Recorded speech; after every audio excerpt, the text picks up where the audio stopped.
All right, I am here in Gatlinburg, Tennessee. As you can see here, I don't know how well that's going to pick it up. The camera's going to pick it up, but we got a misty day. It rained half the day today. It's been real nice. I'm down here for a wedding, having a great time, staying at a cabin.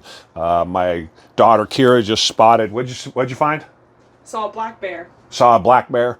So that's the world that we're in right now, having a good time. I want to talk to y'all about something. Actually, and I got my daughter standing right here, so this is even more important given what I'm doing right now. And that is, I want to talk about laying in bed at the hospital, November of 21, dying, and coming to the realization that I was stealing from my children. And more importantly, I was stealing from my grandchildren.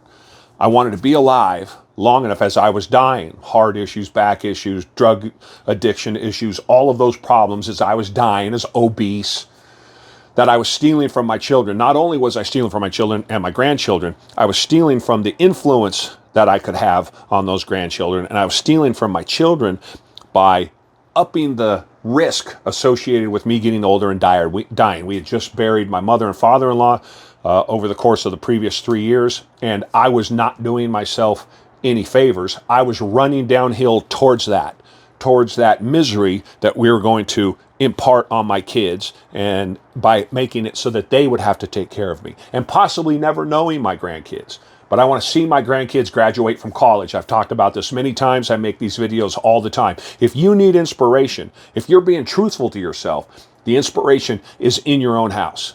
The inspiration are those children that you have. If you're being honest with yourself, you are not more important, I think, than the responsibility you have to your children and making sure that you're a good example. It doesn't mean they follow that example, but it means that you should be a good example. And that introspection you need to have, instead of blaming things that happened to you when you were a kid and justifying what you've done to your children because of what happened to you as a kid, or in my case, I didn't have grandparents, I didn't have aunts and uncles, I didn't have anything. But my children had grandparents on both sides.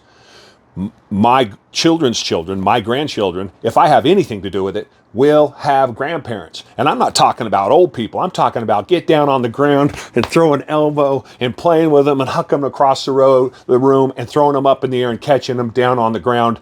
Grandpa, crazy old grandpa, strong as an ox, able to get up and down. That's my plan. That's what I'm going to do. So to all of you, laying in that bed, I was selfish.